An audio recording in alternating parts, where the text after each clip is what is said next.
Hello again, sim racing friends. Todd Bettenhausen here with my brother Kerry again assisting me with the camera. And I'm going to make a video about a couple of quick things, but speaking of sim racing friends, first I want to give a shout out to our good friend Terry Siders over in Terre Haute. I know you guys are going through some tough times with illness in the family. We're looking forward to going down to Bristol this week, so you're in our thoughts and prayers. So here we go. We're going to talk about SimVibe and what it is. And we're going to talk about input lag, our favorite subject.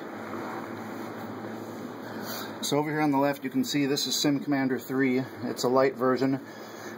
This is the software engine that drives SimXperience motion simulators, and they've got a new product in beta right now, and I'm fortunate to be testing it. It's called SimVibe, and Carrie, if you let me take the camera now and reach over here and get it. Here's the interface for SimVibe. And let me get the mouse over here and bring up the output mixer, and I'll show you what it's all about.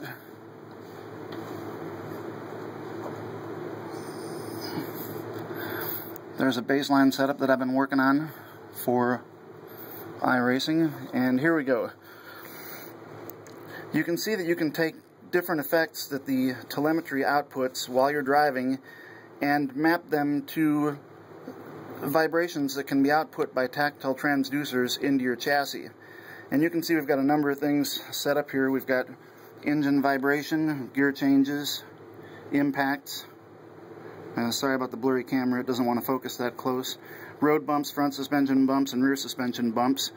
And inside, and I'm not very good with my left hand, but inside of those you can see that there are tuning options, and I'll make a video that's much more in depth about this later. But you can see that you can do some things inside of each effect. And I've been playing around with this, and I've got a pretty nice feeling setup here. And I'm going to go run a few laps at the Ford GT at Spa.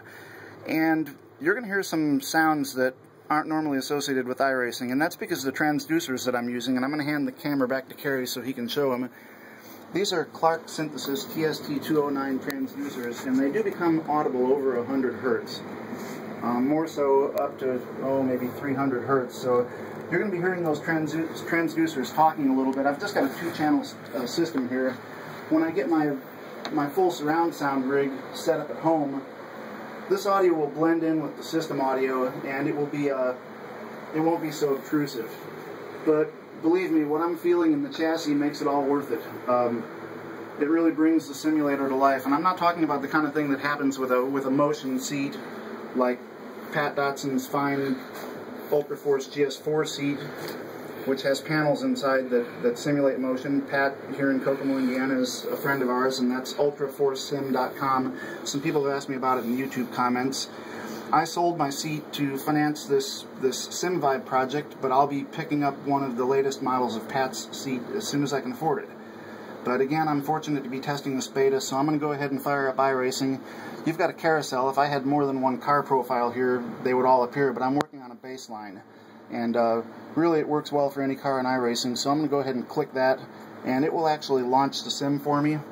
And then if I go in here into test car on track, it'll load the sim normally. And let me get my gloves on to keep my Alcantara wheel nice.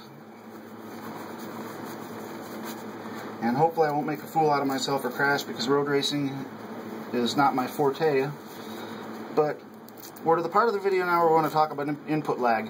I made a video the last go around about tuning out tearing and using the centripetal circuit, the skid pad, and going one frame at a time and trying to find a frame rate that your system can handle that does a good job kind of minimizing and randomizing the tearing so that you don't get these really obnoxious, high displacement, slow moving tears right where you're looking while you're driving. They can be very annoying. Anyhow, a lot of people in the iRacing forums reported some really, really good success with VSync, and it got me to looking at VSync again, and I noticed that I had the option to cap frame queue checked under vertical sync in the iRacing graphic options, and I think that was inducing quite a bit of input lag, because if we get in the pits here now, you can see that certainly there's still lag, but I think it's a little bit more manageable than what we've seen in the past. So I'm going to go ahead and run a lap or two here, if I can keep the car on the road, and you'll hear these different sounds that aren't normally associated with iRacing. They're not inherent to SimVibe. They're just the type of transducer that I have. So, away we go.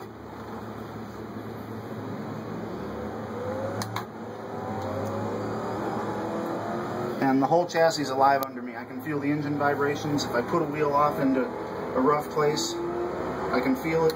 I can feel a little clunk every time I shift. This is some neat stuff. I'm going to demonstrate my butting, heel and toe downshifting skills.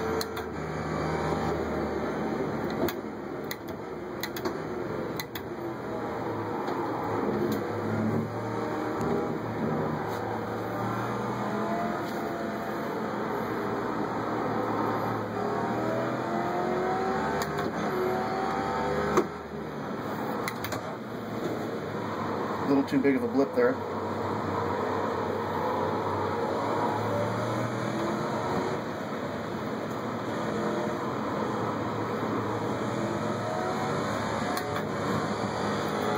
No clutch for upshifting. Down in India, I love this corner.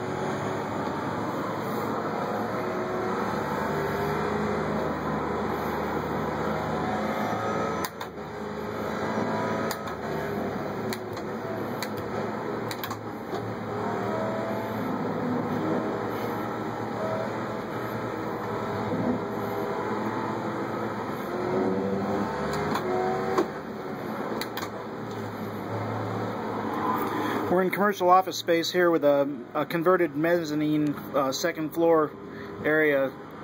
So we've got what I think is basically a plywood floor underneath of us, and this thing, when it's running, everybody downstairs knows it because it sounds like a movie theater up here.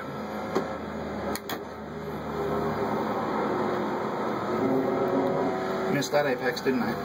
And crashes are pretty dramatic with this stuff turned on.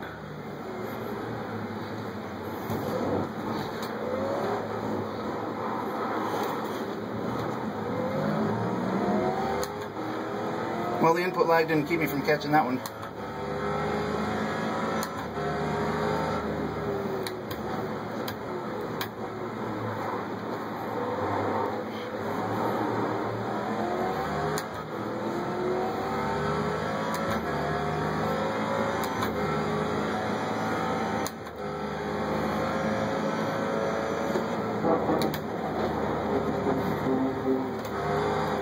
Lots of impact in the cockpit there.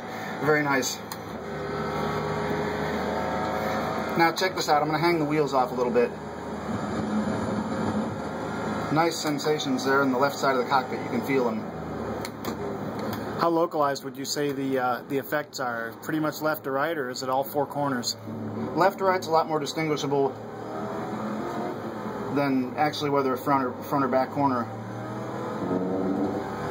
I'm not very good at driving and talking at the same time.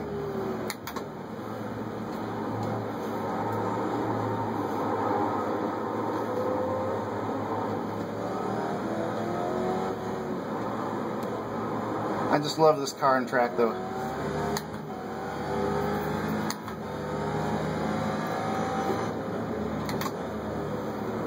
Let's see if I can push it a little harder in Indy this time.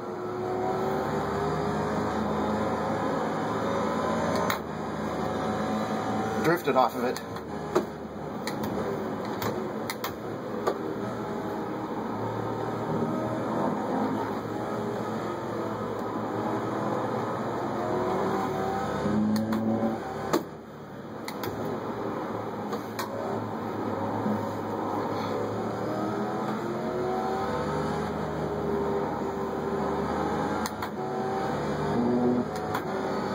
This is so fun.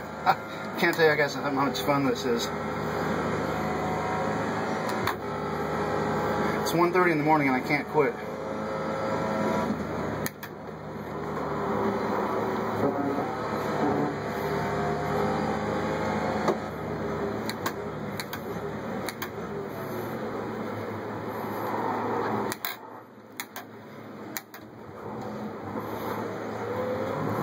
A whole lot of thump right there. Sloppy.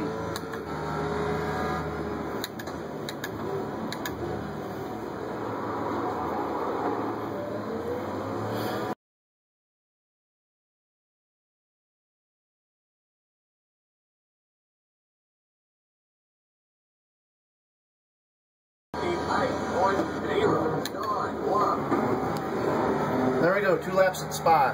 SimVibe and manageable input lag with VSync on. I've had to turn a few options off. We'll get a little thump going here, just to close it off on a little thump. And one thing to throw in quickly about SimVibe, I have to kind of SimVibe optimize my cockpit. Right now, there we go, a little grass action. Right now the monitors have parts inside that actually rattle.